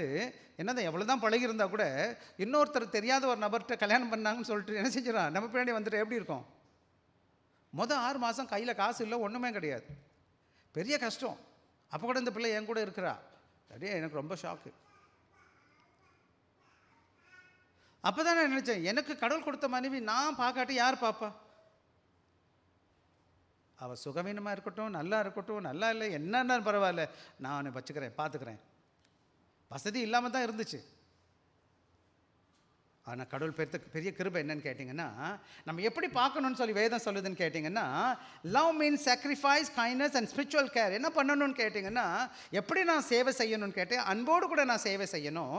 அந்த சேவை எப்படிப்பட்டதாக இருக்கணும்னு கேட்டேன், அது தியாகமான சேவை. அன்பு என்பது சும்மா வெறுமனையான அன்பு கிடையாது. ஏசாமியோட அன்பு எப்படிப்பட்டதுங்க தம்பி? எப்படி அன்பு செலுத்தினாரா? சிலுவையில் மறித்து காமிச்சாரியா அவர் அன்பை. அவர் இரக்கமுள்ளவர்னு எப்படி காமிச்சாரியா? அவர் இறங்கி வந்துட்டார் என் தம்பி. ஆக கணவன் மனைவிக்குள்ள உறவு எப்படிப்பட்டதாக இருக்குன்னு கேட்டிங்கன்னா, எல்லாம் பொன் பொருள் அடிப்படையில் காணப்படக்கூடாது. இன்றைக்கி தெரியாமல் நிறைய காரியங்கள் கல்யாணம்னு வந்த உடனே பொன் பொருளை வச்சு தான் பேசுகிறாங்க. அது ரொம்ப தப்பு. அது தெரியாதோ, அதனால தான் இன்றைக்கி திருச்சபைகள் குடும்பங்கள் ரொம்ப பிரிஞ்சு கிடக்குது. நம்ம பார்க்கணும், இவன் கடவுளுக்கு பயப்படவனா, ஆண்டவரை நேசிக்கிறவனா இருக்கிறானா, ஆண்டவருடைய சித்தத்தை செய்ய விரும்புவானா. எவன் ஒருத்தன் கடவுளை நேசிக்கிறானோ அவன் தன் மனைவியை நேசிப்பான். எவன் ஒருத்தன் பணத்தை நேசிக்கிறானோ அவன் மனைவியை நேசிக்க மாட்டான். இன்றைக்கி பொன் கனவி மனைவி பார்க்கும்போது இன்றைக்கி வரதட்சணையோ மற்ற காரியங்கள் பேசுகிறாங்கன்னு வச்சுக்கோங்களேன். நல்ல வேலை நான் இந்த கல்யாணத்துக்குலாம் போகிறது இல்லை, என்னை கூப்பிட்டா நான் சாரியப்பா நான் வரமாட்டேன்ருவேன் அதுக்கு. ஆனால் இன்றைக்கி நான் பார்க்கும்போது என்னென்னு கேட்டிங்கன்னா, ஆண்டோட அன்பு இல்லாத கல்யாணம். ஆக நீங்கள் பணத்துக்காக ஒருத்தனை விற்றுருப்பீங்கன்னா, பணத்துக்காக கல்யாணம் பண்ணியிருப்பான்னா அவன்கிட்ட எப்படி அன்பை எதிர்பார்க்க முடியும்? சரி, தெரிஞ்சு போச்சு. ஆக இன்றைக்கி நீங்களும் நான் என்ன செய்யணும்னு கேட்டிங்கன்னா, கணவன் என்ன செய்யணும்னு கேட்டால், அன்பு செலுத்தும்படி அழைக்கப்பட்டிருக்கான். குடும்பத்தை வழிநடத்துவதற்கு அவன் வழிநடத்துகிறவன் எப்படி இருக்கணுங்கிற சேவை செய்கிற மனப்பான்மையோடு கூட அன்பு செலுத்துகிறவனாக இருக்கணும். எப்படிப்பட்ட அன்பாக இருக்கணும்னு கேட்டிங்கன்னா, தியாகமான அன்பு. அதே போல் கைண்ட்னஸ்ன்னு சொல்லுவான். எப்படி இருக்கணும்? கரிசனையான ஒன்று அன்பாக இருக்கணும். அப்புறம் அவளை பாதுகாக்கணும், ஆவிக்குரிய நற்சரோட ஆவிக்குரிய கரிசனையோடு கூட பார்க்கணுமா இல்லையா? சுயநலவாதி. சில பேர்களில் நிறைய கணவன்மார் எப்படி இருப்பான்னா, எல்லாம் அவன் மட்டும் எனக்கு செய்யணும், நான் ஒன்றுமே செய்ய மாட்டேன்னு நினைக்கக்கூடாது. அன்பு செலுத்துறது என்ன தெரியுங்களாப்பா? அன்புன்றது வார்த்தை கிடையாது, செய்கை. அன்புன்னு என்னம்மா? செய்கை இல்லாமல் அன்பு இருந்த பிரயோஜனம் இருக்கா?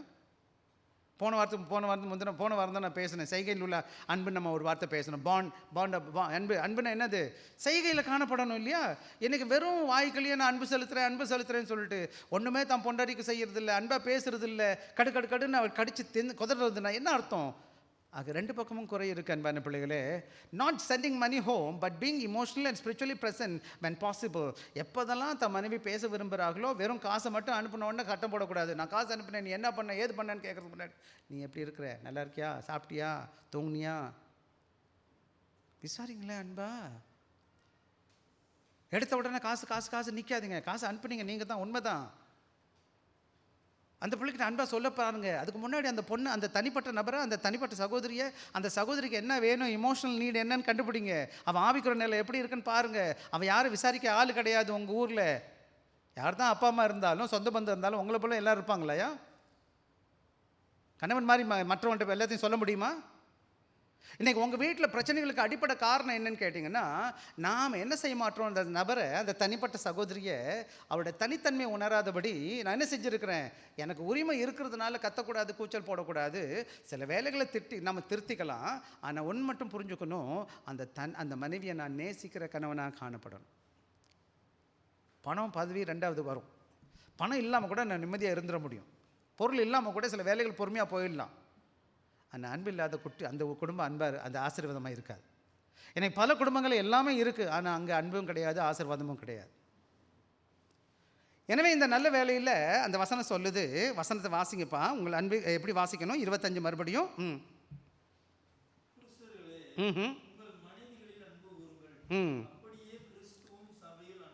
போதும். அதே போல் 28 வாசிங்களா எனக்காக.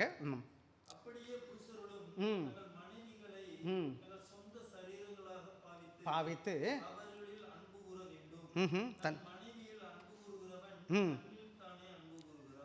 இங்கே பாருங்களேன், ஒரு அற்புதமான மனைவி நல்லா இருந்தால் நான் நிம்மதியாக இருக்கும். விஷயமா ஃபோன் அடிக்கிறீங்க, இப்போது அந்த சகோதரி அன்பாக பேசுகிறா, சந்தோஷமாக பேசுகிறா, எப்படி இருக்கும் நமக்கு? இப்போ நீங்கள் பேசுகிறீங்க, அந்த பிள்ளை கலங்கி இருக்கிறா, எல்லாம் நல்லா இல்லை, சந்தோஷமாக இல்லை, உடனே நம்மளாம் டவுட்டாக நமக்கு பிரச்சனை வந்துச்சுல்ல. அதுக்கு நிறைய ரீசன் இருக்கலாம். ஒரு காரணம், நம்ம என்ன செய்யலாம், நம்ம தான் இந்த பக்கம் இருக்கிறோம், அந்த பிள்ளைக்கு உதவி செய்கிறோம், விசாரிக்கிறோம், அம்மா கவனமாக இருமா, கவலைப்படாதுமா, யார் எப்படி பேசினா இல்லைப்பா, நான் இருக்கிறேன் கூட, கவலைப்படாத, சந்தோஷமாக இரு அப்படின்னு நீங்கள் பேசும்போது உங்களை தாங்களே நீங்கள் நேசிக்கிறீங்க. இந்த என்ன விசேஷமாக வேதம், நிறைய வேதத்தை பற்றி பேசலாம். கணவனும் மனைவி சேர்ந்து தான் ஒரு குடும்பத்தை அமைக்கிறோம். நான் பாதி, அவள் பாதி. இந்த குடும்ப வாழ்க்கையில் நீண்ட உறவு, இந்த உலகத்திலே நீண்ட உறவு திருமண உறவுன்னு நான் சொன்னேன். கணவன் மனைவி உறவு. பிள்ளைகள் வருவாங்க, இடையில பிள்ளைகள் ஒரு காலகட்டத்தில் கடந்து போயிடுவாங்க. மரணம் பிரிக்கிற வரை ஒரே உறவு தொடரும்னு சொன்னால் அது கணவன் மனைவி உறவு தான் கடைசி வரை நீண்டு போகும். இன்றைக்கி கூட நம்ம அப்பா அம்மா பார்த்திங்கன்னா வயசாகிட்டாங்க, 2 பேரும் ஒட்டிக்கிட்டே இருக்கிறாங்க. பார்த்தீங்களா, நிறைய பேர் எப்போ தொடங்கினாங்க? அவங்க திருமணத்துக்கு முன்னாடி. நம்மளாம் இந்த பூமியில் வரதுக்கு முன்னாடி அவங்க தொடங்கினாங்க. இப்போவும் என்ன செஞ்சிட்ருக்காங்க? உயிரோடு இருக்கிறவரை என்ன செஞ்சிட்ருக்காங்க? ஒற்றுமையாக இருக்கிறாங்களா இல்லையா? அதே போல் பிள்ளைங்களாம் போயிட்டாங்களா இல்லையா? அதே போல் நீங்களும் நானும் போயிடுவோம். நான் பெற்ற பிள்ளைங்க என்னை விட்டு போயிடுவோம், எனக்கு நல்லா தெரியும். ஆனால் என் மனைவி என் கூட இருப்பா, என் கணவன் என் கூட இருப்பான். உயிரோடு இருக்கிறவரை நாம் விட்டு கொடுத்து போகணும். ஆக மனைவி தான் புருஷனுக்கு கீழ்ப்படியணும். கணவன் என்ன பண்ணணும்? நான் ஆண்டவருக்கு ஆண்டவர் எப்படி சபையை அன்பு செலுத்தினாரோ அதுபோல் தியாகமான அன்போடு கூட, இரக்கமான அன்போடு கூட, கருசனையான அன்போடு கூட என் மனைவியை விசாரிக்கணும். என்ன அதனால தான் விசேஷமாக என்ன செய்யுங்கன்னு கேட்டால், சில வேலைகளை நம்ம என்ன செய்யணும்னு கேட்டிங்கன்னா, அன்பாக பேசணும், அன்பாக கடிதங்கள் எழுதணும். எப்போது முடியுமோ கூப்பிடுங்க, அடிக்கடி கூப்பிட்டு பேசுங்க. ஸ்பீக் ஜென்ட்லி, அன்பாக பேசுங்க, அமைதியாக பேசுங்க. நானும் கடுக்கடுன்னு சமயத்தில் பேசுவேன், என்னை மன்னிச்சு என் வீட்டுக்காட்ட எனக்கு சொல்லுன்னு பேசுவேன்னு வச்சுக்கோங்களேன். ஆனால் என்னன்னு கேட்டால் நான் உடனே சொல்லி இறங்கி போயிடுவேன், கத்துவேன். கொஞ்ச நேரம் கத்திட்டு டக்குன்னு இறங்கி எனக்கு ஒன்றுமே ஆகாத மாதிரி நடப்பேன். ஆனால் அந்த சகோதரிங்க அப்படிலாம் கிடையாது. ஒன்று சொன்னீங்கன்னா வருஷக்கணக்கில் பிடிச்சி வச்சுருப்பாங்க. அதனால் கவனமாக பேசுங்க. எனக்கு முன்னாடி அதுவும் தெரியாது, என்ன பேசணும்னு தெரியும். நான் ஆம்பளை பசங்களோடய சேர்ந்து சுற்றி எல்லாம் ஆம்பளை பிள்ளை மாதிரி பேசுகிற மாதிரியே பேசிக்கிட்டு கிடப்போம். அந்த சகோதரிகளுக்கு பேசுகிறது நமக்கு தெரியல, இப்போவும் நிறைய தெரியல, ஆனால் இன்னும் கற்றுக்கிட்டு இருக்கேன்னு வச்சுக்கோங்களேன். சகோதரிகளுக்கு ரொம்ப இமோஷனல் பீயிங். இமோஷனல் கிடையாதுன்னா ஒரு காரியம் சொன்னால் அவங்க அப்படியே பிடிச்சிக்குவாங்க. அப்போ நம்ம மாதிரி ஆளுங்க கொஞ்சம் புத்திசாலியாக இருக்கணும். என்ன பேசுகிறோம், சரியாக பேசுகிறோமா தப்பாக பேசுகிறோமா யோசித்து அளந்து பேசுங்க. ஒரு வாட்டிக்கு 2 வாட்டி யோசிச்சுக்கோங்க, நான் இப்போ சொல்கிறது சரியாக தவறா, இல்லைன்னா சாரி சொல்லிட்டு சரண்டர் ஆயிருங்க. சாரி அம்மா, நான் தெரியாமல் சொல்லிட்டேன், ஒன்றும் நஷ்டம் வரப்பாது. நான் மனைவிக்கிட்ட சாரி சொன்னேன் தப்பா? நான் என் பசங்கிட்டே சாரி சொல்லியிருக்கிறேன். எனக்கு சாரி தப்பாகவே தெரியல. என் பிள்ளைங்க தானே, என் மனைவி தானே, நான் யார்கிட்ட சொன்னேன் என்னாச்சு? என்னோடய உறவு ரொம்ப முக்கியம். என் மனைவியை நான் நேசிக்கிறேன், என் பிள்ளைகளை நான் நேசிக்கிறேன். விசேஷமாக நேசிக்கிற மனைவியை நான் எப்படி செய்ய போகிறேன்னு கேட்டால், அவளை எனக்கு சமமானவளாக ஆண்டவர் கொடுத்துருக்கிறார். அவளை நான் அன்போடு கூட வழி நடத்த போகிறேன். ஆக குடும்ப உறவு பாருங்கள், கணவன் மனைவி கீழ்ப்படிந்தவளாக இருக்கிறார், கணவன் அன்பாக வழி நடத்துகிறான். அந்த குடும்பத்தில் எவ்வளோ பெரிய பிரச்சனை வந்தாலும் பிரச்சனை இருக்கும்னு நினைக்கிறீங்களா? ஏன் சமாளிச்சிடலாம் இல்லை 2 பேர் சேர்ந்து? எனவே இன்றைக்கி நீங்கள் நல்லா கவனிக்கணும். என்னென்னு கேட்டிங்கன்னா, என்ன செய்யுங்க அனுப்ப பாருங்க. என்னென்னு கேட்டிங்கன்னா, ஒரு micro husband use to shout at phone when he try when was he try. எப்போ பார்த்தாலும் என்ன செஞ்சாருன்னு கேட்டால், ஃபோன் எடுத்த உடனே கத்துவார் இங்கேருந்து ஃபோனில். இந்த ஊரில் தூரமாக இருக்க வீட்டுக்கார். ஒரு நாள் கடவுள் அவனோடு பேசினார், இன்றைக்கி நம்ம பேசுகிற மாதிரி. அதுக்கப்புறம் எப்போ பார்த்தாலும் அவர் ஜெபிச்சுட்டு பிறகு ஃபோன் அடிக்கிறது முன்னாடி ஜெபிப்பார், ஆண்டவரே நான் என் வீட்டுக்கார்ட்ட பேசுகிறேன், எனக்கு என்ன கொடுங்க, கானமாக பேச கிருபை தாங்க. நீங்கள் கூட இனிமேல் ஆண்டவர் மனைவிட்ட பேசும்போது ஜெபிச்சு ஞானமாக, புண்படுத்தாதபடி அன்பாக இருக்கிறீங்களா? அந்த சகோதரி புண்பட்டால் நானும் தானே புண்படணும். அவன் நிம்மதி இல்லைன்னா நிம்மதியும் போய்டும் தெரியுமா உங்களுக்கு? ஸோ தயவு செய்து கடினமாக பேசாதீங்க, ஞானமாக பேசுங்க. உங்கள் மனைவி உங்களை நம்பிட்டு இருக்கிறா, அவள் உன்னை பார்த்து வந்திருக்கிறா, உங்களுக்கு சில வேலைகளை பிள்ளைகளை பெற்றுக் கொடுத்துருக்கிறா. அவளை நான் நேசிக்கலைன்னா யார் நேசிப்பா? அப்போ குடும்ப அஸ்திபாரத்தை நம்ம பார்க்கும்போது குடும்பத்தில் கணவன் மனைவியோட ரொம்ப முக்கியமானது. அடுத்து வாங்க இன்னொரு காரியத்துக்கு வந்துடுறேன் நான். வாங்க 3வது கதைக்கு போயிடுவோம் நம்ம எல்லாரும். The role of children obedience with honour போட்டிருக்கோம். வாசிங்களா 6வது அதிகாரம் 1வது வசனத்து 3வது வசனம் வரை வாசிங்க எனக்காக. பிள்ளைகளே, உன் பெற்றாருக்கு கர்த்தருக்குள் கீழ்ப்படியுங்கள், இது நியாயம், இது உனக்கு நன்மை உண்டாயிருப்பதற்கு வாழ்நாள் நீடித்திருப்பதற்கும் உன் தகப்பனையும் தாயையும் கனம் பண்ணுவாயாக. இங்கே பார்த்தீங்கன்னா என்ன பார்த்தீங்கன்னா, இந்த இதில் கூட வேதவசனம் சொல்லுது, பிள்ளைகளை பார்த்து சொல்லுங்க. விசேஷமாக நாம் பிள்ளைகளை வளர்க்குறோம். பெற்றவங்களுக்கு நான் சொல்லுகிற முக்கியமான காரியம், இப்போ கணவன் மனைவி செப்பரேட்டாக நம்ம பார்த்தோம். இப்போ கணவனும் மனைவியும் சேர்ந்து வந்துடணும். பெற்றாருன்னு சொல்லும்போது, பெற்றாருன்னா யாருப்பா? அப்பாவும் அம்மாவும் சேர்ந்து. அப்பா மாத்திரம் கிடையாது, அம்மா மாத்திரம் கிடையாது. பல வேலைகள் என்ன பிரச்சனைன்னு கேட்டிங்கன்னா, என்ன அப்பா ஒரு பிள்ளையும் அம்மா ஒரு பிள்ளையும் எடுத்துக்கோங்க, 2 பிள்ளை இருந்துச்சுன்னா. வேதத்தில் நீங்கள் பார்த்துருக்கேன், ஈசாக்குன்னு ஒரு நபர் இருக்கிறார். ஆபிரகாமோட மகன் ஈசாக்கு எத்தனை பிள்ளைங்கப்பா? 2 பிள்ளைங்க. ஈசாக்கு எத்தனை பிள்ளைங்க? பேர் என்னப்பா? ஏசா, யாக்கோபு. ஏசா யாருக்கு பிடிக்கும்? ஈசாக்கு பிடிக்கும். யாக்கோபு யாருக்கு பிடிக்கும்? 2 பேரும் பெரிய சண்டை. அம்மாவும் சரி அப்பாவும் சரி பிள்ளைகளை என்ன செய்யக்கூடாது, இப்படி வளர்க்கவே கூடாது. 2 பிள்ளைகளாக இருந்தாலும் 5 பிள்ளையாக இருந்தாலும் 10 பிள்ளையாக இருந்தாலும் எல்லா பிள்ளைகளையும் ஆண்டவர் தான் எனக்கு கொடுத்துருக்கிறார். எல்லா பிள்ளைகளும் ஒரு மாதிரி பார்க்க கற்றுக்கொள்ளணுமே தவிர ஒவ்வொரு பிள்ளைகளும் ஒவ்வொரு விதமாக வளர்க்க ஆரம்பிச்சோம்னா அது ஆண்டோட ஆசீர்வாதத்தை வளர்க்காது, கிடைக்காது. 2 பிள்ளைங்க போட்டி போகாமல் வந்துடும். 2 பேரும் சண்டைக்கு எதிராளியாக நிற்பாங்க வீட்டில். இதுக்கு காரணம் வேறு யாரும் கிடையாது, பெற்ற தாயும் தகப்பனுமே. ஆக பெற்றவங்க வளர்க்கும் போது எப்படி வளர்க்கணும்னு கேட்டிங்கன்னா, வேதம் சொல்லுது, what it means obedience is just when parents are watching. ஆக கீழ்ப்படுகிறது என்னன்னு கேட்டிங்கன்னா, பெற்றவர்களை பிள்ளைகளை பார்க்கும்போது மாத்திரம் கீழ்ப்படுகிற பிள்ளையாக இருக்கக்கூடாது. அப்படின்னா இன்னொரு விதத்தில் என்ன பார்க்குறேன்னு கேட்டிங்கன்னா, it means living at peace, living to please God whether we near or far. அப்பா அம்மா கிட்டத்தில் இருந்தாலும் கிட்டத்தில் இல்லாமல் இருந்தாலும் பிள்ளைகளுக்கு நான் கற்றுக் கொடுக்கணும். சிறு பிராயத்திலேருந்து ஆண்டவர் என்னை பார்த்துக்கிட்டு இருக்கிறாரு, நான் ஆண்டவருக்கு கீழ்ப்படிந்து ஆண்டவர் பிரியமாக இருக்கணும். அப்பா அம்மாவை ஆண்டவர் தான் எனக்கு கொடுத்துருக்கிறாரு. அப்பா அம்மா 2 பேரும் கர்த்தருடைய வேத வசனத்தை கிரமமாக பயபக்தியாக சிறு பிராயத்திலேருந்து அப்பாவும் சொல்லிக் கொடுக்கணும், அம்மாவும் சேர்ந்து சொல்லிக் கொடுக்கணும். நாங்கள் சின்ன வயசில் இருக்கும்போது எங்கள் பாட்டிக்கிட்ட போய் உட்காந்துக்குவோம், படுத்துக்குவோம். அவங்க கீழே படுக்கும்போது கதை சொல்லுங்கன்னு தொல்லை பண்ணுவோம். நீங்கள் சொல்லியிருக்கீங்களா நீங்களா? அப்புறம் எங்கள் பாட்டி இல்லைன்னா எங்கள் அம்மாட்ட போய் படுத்துக்குவோம். அம்மா கதை சொல்லுங்கள் அம்மான்னு. ரொம்ப பிடிக்கும் சின்ன வயசில் கதை கேட்குறது. அப்புறம் அவங்களாம் சின்ன சின்ன கதையெல்லாம் சொன்னாங்க. ரொம்ப நம்மகிட்டையும் நம்ம பிள்ளைங்க வருவாங்க, அப்பா கதை சொல்லுங்கள், டைம் எடுத்துக்கோங்க அம்மா, டைம் எடுத்துக்கோங்க. இன்றைக்கி என்ன பண்ணிட்டீங்க தெரியுமா? எல்லோரும் ஃபோனை கையில் கொடுத்துருந்தா போய் என்ன கொடு, ஃபோனு அயோக்கியத்தனமான எல்லா குப்பையும் இருக்குதுல்ல. இது ஆண்டவருடைய பிள்ளைங்களோட அன்பு கிடையாது. இதில் நல்லது கெட்டது எதுவும் சரியாக சொல்லிக் கொடுக்காது. இதெல்லாம் சேர்ந்து போகுது, பிள்ளைங்க கெட்டுச்சவராக போயிடுறாங்க. அப்பா அம்மா நேரம் எடுத்து கர்த்தருடைய வேத வசனத்தை வாசிக்க, பைபிள் எடுத்து கதை சொல்லிக் கொடுக்க, அவங்களுக்கு நல்லது கெட்டதை சொல்லிக் கொடுக்கறதுக்கு சிறு பிராயத்துலேருந்து வளர்க்கணும். அது மாத்திரம் கிடையாது, பிள்ளைகளுக்கு கற்றுக் கொடுக்கணும். ஆண்டவர் என்னை பார்த்துக்கிட்டு இருக்கிறாரு, உன்னை பார்த்துக்கிட்டு இருக்கிறாரு. எந்த ஒரு குழந்தை தன் தகப்பனுக்கும் தாயுக்கும் கீழ்ப்படிந்து நடக்குதோ, எந்த ஒரு குழந்தை தேவ தகப்பனையும் தாயும் கனப்படுத்துக்குதோ, அந்த பிள்ளை இந்த உலகத்தில் தலை சிறந்த கடவுள் மல்லியா பெரிய ஊழியக்காரனா மகனாக வருவான், மகளாக வருவான். நீங்கள் யார் போய் பார்த்துங்க, இந்த உலகத்தை போய் பாருங்கள். இந்த உலகத்தில் பெரிய ஆளாக வந்திருப்பாங்கன்னா அவங்க யாரோ ஒரு நல்ல தாயும் தகப்பனும் வளர்த்த பிள்ளை. அந்த பிள்ளைகள் தகப்பனுக்கும் தாய் கீழ்ப்படிந்து வளர்ந்த பிள்ளையாக இருக்கிறதுனால பின்னாடி நாட்கள் எல்லாரையும் மதிக்க தெரியும். எல்லா தேவ ஞானத்தையும் கர்த்தர் கொடுப்பார். அதான் 3வது வசனம் 6:3 என்ன சொல்லுது, வாசிங்கப்பா எனக்காக. ஆ ஆ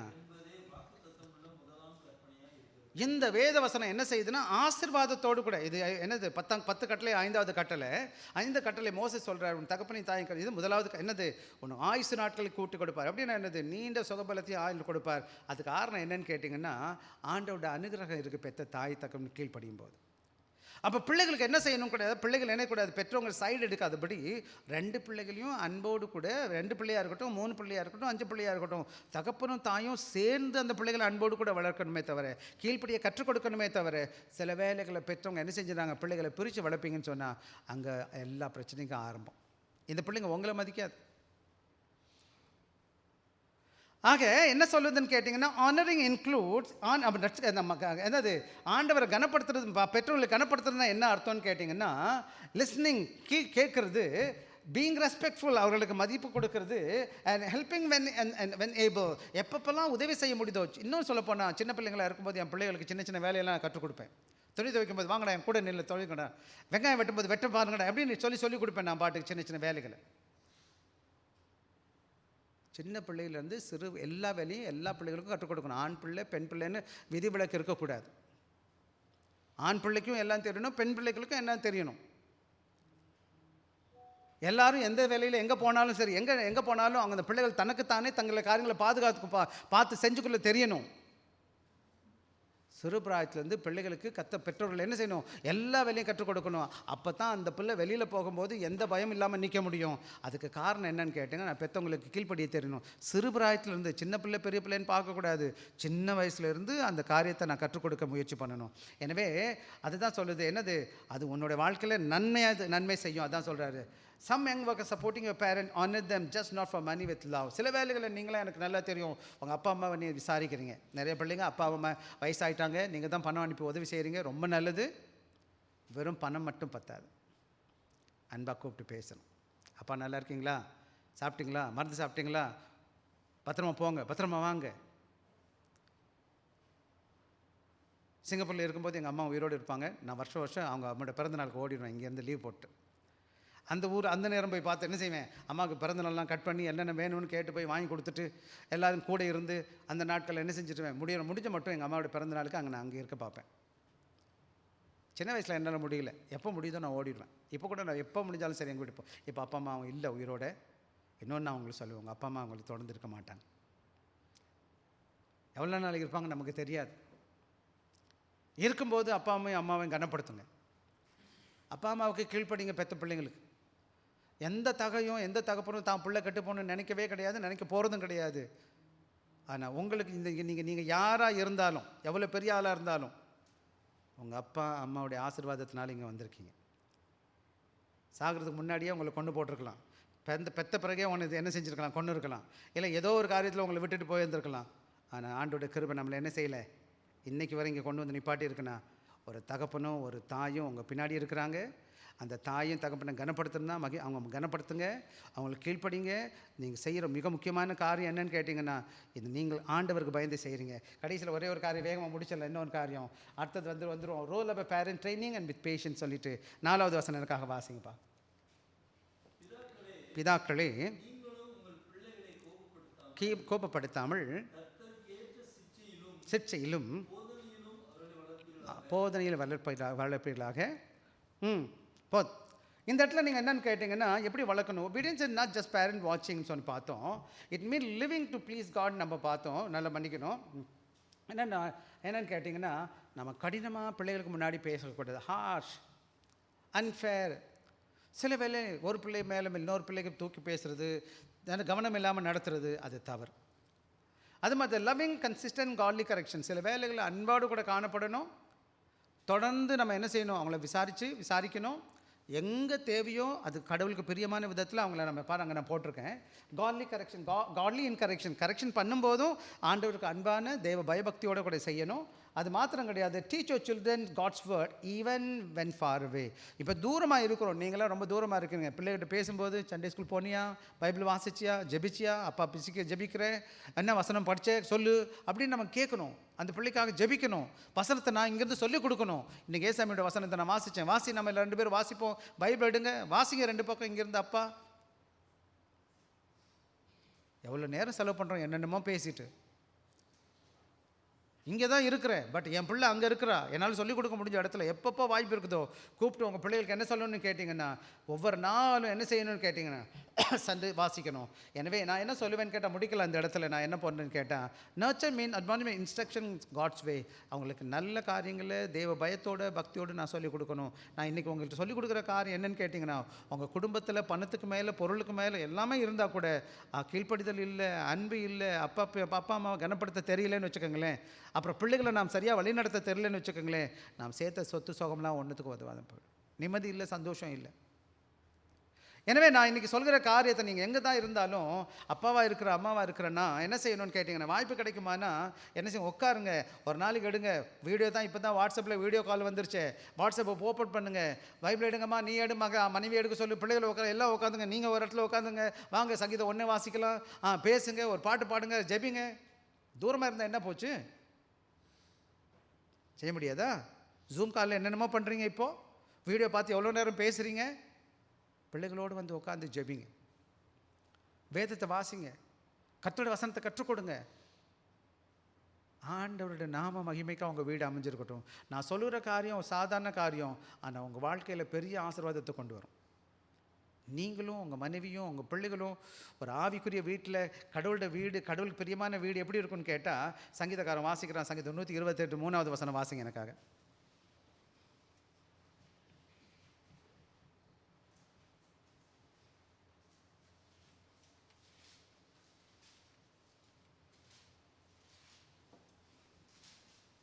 டக்குன்னு சங்கீதம். உன் மனைவி வீட்டோர்களுக்கு கனிதரின் திராட்சை கொடி போல் இருப்பால். அழகான ஒரு வீடு. அந்த ஒரு படம் வரைஞ்சிக்கோங்கப்பா, படத்தை வரைங்க. இன்றைக்கி போய் நீங்கள் உட்காந்துருக்கீங்க, உங்கள் மனைவி உங்கள் டேபிளில் உட்காந்துருக்குறாங்க, உங்கள் பிள்ளைங்க உங்கள் சுற்றி உட்காந்துருக்குறாங்க. அழகான ஒரு குடும்பம், ஆவிக்குரிய குடும்பம், ஆண்டவருக்கு கீழ்ப்படுகிற குடும்பம், அன்பான குடும்பம், தேவ பிள்ளைகள் எல்லாம் வளர்ந்துருக்குறா, வளர்கிற சின்ன வயசுலேருந்து அப்படியே வளர்க்குறீங்க. அது எவ்வளோ பெரிய ஆளாலும் அந்த மதிப்பு மரியாதை விட மாட்டாங்க. சில பிள்ளைங்க விசேஷமாக நான் இந்தியாவிலேருந்து வந்தப்போ நான் பார்த்துருக்கேன், நல்லா படிச்சிருப்பான், ஐஏஎஸ் ஆஃபீஸராக இருப்பான், பெரிய பணக்காரனாக இருப்பான், கிராமத்துக்கு வருவான், அப்பா பார்த்தா அழுக்கு ட்ரெஸ்ஸை போட்டு ஒரே வயசானவராக இருப்பார். உடனே என்ன செய்வான் தெரியுமா, விசேஷமாக நார்த் இந்தியன்ஸ் என் காலையை கொண்டு கீழே தொட்டு கும்பிடுவான், குனிஞ்சு அப்பா கும்பிடுவான். நானே பார்ப்பேன், என்னடா இவ்வளோ அழகாக இருக்கான், ஹேண்ட்ஸமாக இருக்கான், இந்த கிழவனை பேசி தொட்டு கும்பிடுறான்னு சொல்லி. அப்புறம் பார்த்தா தான் அந்த கிழவன் தான் அந்த பையனுடைய அப்பா. நான் கவர்மெண்ட் டீச்சரை வேலை பார்த்தேன். சில நேரங்களில் நான் ஹிந்தியில் எனக்கு கொஞ்சம் ஹிந்தி பேச தெரியும். அப்போ அங்கே வருவாங்க டீச்சர், சர்ச்சுக்கு பிரணாம் கரோம் அப்படின்வாங்க. சர்ச்சுக்கு பிரணாம் கரோன்னா என்ன அர்த்தம், சாரை காலை தொட்டு கும்பிடுன்னு அர்த்தம். நான் டீச்சராக இருக்கிறதுனால அந்த அவங்க என்ன செய்வாங்க, காலை கொடுத்து என்ன கும்பிடுவாங்க. நான் சொல்லுவேன், சாரி சார், நோ நீ ஹிந்தியில் சொல்லுவேன், நெய் சாய் என்ன வேணான்னு சொல்லுவேன் நான். எவன் ஒருத்தன் தகப்பனையும் தாயும் கனப்படுத்துகிறானோ, எந்த குடும்பம் கணவன் மனைவி அன்பான குடும்பமாக இருக்கோ அங்கே ஆண்டோட ஆசீர்வாதம் இருக்குது, அங்கே தேவ சமாதானம் இருக்குது, அங்கே தேவ சந்தோஷம் இருக்குது. ஐயா, உங்கள் வாழ்க்கையில் நீங்கள் சந்தோஷமான பரலோகத்தை பார்க்கணும்னா அங்கே போகிறதுக்கு முன்னாடி இந்த உலகத்தில் உங்கள் வீட்டை பரலோகமாக மாற்ற முயற்சி செய்யுங்க. ஏன்னு கேட்டால், எங்கே ஏசு இருக்கிறாரோ அங்கே என்ன இருக்குதுமா, பரலோகம் இருக்குது. பரலோகம்னா என்ன தெரியுமா உங்களுக்கு, பரலோகம்னா என்ன அர்த்தம், எங்கே ஏசு இருக்கிறாரோ அங்கே தான் பரவலாம். பரலோகத்துக்கு போனால் என்ன இருக்குதுன்னு நினைக்கிறீங்கப்பா, அங்கே தங்கம் வெள்ளி இங்கே தான் இருக்குது, தங்கம் வெள்ளி அங்கே போய் என்ன தங்கம் கிடைக்குது, பட்டணத்து வீதியெல்லாம் தங்க பொட்டு சுத்த பொண்ணாங்கன்னு என்னது, அங்கே போனால் தான் பட்டணமாக இருக்குது. இப்போ இங்கே தான் மாட்டிகிட்டு தெரியுங்களே கொஞ்சம் கொஞ்சம் தங்கத்தை. தங்கம்லாம் அங்கே தேவை கிடையாது, இங்கே ஏசு. அங்கே என்ன இருக்கார், ஏசு மட்டும்தான் இப்போ இங்கே இல்லை, அங்கே இருக்கிறார். எங்கே ஏசு இருக்கிறாரோ அதுதான் சொர்க்கம். உங்கள் வாழ்க்கையில் ஏசு இருக்கட்டும், உங்கள் மனைவி உள்ளத்தில் இருக்கட்டும், உங்கள் பிள்ளைகள் வாழ்க்கையில் ஏசு கிறிஸ்து வாழட்டும், ஏசு கிறிஸ்துவின் வாழ்க்கை கட்டப்பட வேண்டிய வீடாக இருக்கட்டும். உங்கள் வாழ்க்கையில் நான் இன்றைக்கி எழுதி தரேன், எந்த வீடு கர்த்தருடைய வார்த்தைக்கு கீழ்ப்படிந்து ஏசு கிறிஸ்துவின் வார்த்தையின் கட்டப்பட்டு இருக்குதோ அந்த வீட்டில் இந்த உலகத்தில் கொடுக்கக்கூடிய அது எந்த பொருளுக்கு ஈடாக வரவே வராது. இன்றைக்கி பல குடும்பங்கள் ஆசீர்வாதம் இல்லாமல் இருப்பதுக்கு ஒரே காரணம் என்ன சொல்வேன்னு கேட்டால், உலகத்துக்கு பின்னாடி போயிட்டாங்க, கடவுளை விட்டுட்டு தூரம் ஆகிட்டாங்க. அன்பான பிள்ளைகளுக்கு சொல்கிற முடிச்சிடலாம். உங்கள் குடும்பம் தான் ஆண்டவருக்கு ஊழியம் செய்கிற இடம். கவனமாக பாருங்க, என்ன செய்யுங்க, அன்பாக தங்க கீழ்ப்படிங்க. ஹஸ்பண்ட் எனக்கு கிறிஸ்துவ அன்பை வெளிப்படுத்தி என்ன செய்யுங்க, சேவை செய்யுங்க உங்கள் குடும்பத்துக்கு. பிள்ளைங்க அப்பா அம்மாவுக்கு கீழ்ப்படிஞ்சு அன்போடு கூட காணப்படுங்க. அப்பா அம்மா என்ன செய்யுங்க, ஆண்டோட கிருபையினால் உண்மையை பிள்ளைகளுக்கு கற்றுக் கொடுங்க. உங்கள் வாழ்க்கையில் பெரிய ஆசீர்வாதமாக காணப்படுங்க. ஆண்டவர் உங்களை வழி நடத்துவார். யோசுவா சொன்னது போல், யோசுவா 24:1 சொன்னது போல், நானும் என் வீட்டார் என்றால் கர்த்தரையே சொல்லுவோமா எல்லாரும், சரி நானும் என் வீட்டார்மோவென்றால் கர்த்தரையே, சத்தமாக சொல்வோம் எல்லாரும், நானும் என் வீட்டார்மோவென்றால் கர்த்தரையே சேவிப்போம். யோசுவா 24:15. கடவுள் உங்களை ஆசீர்வதிப்பார். நேராச்சு, வாங்க தம்பி நீங்கள் எடுத்து நடத்திடுங்க.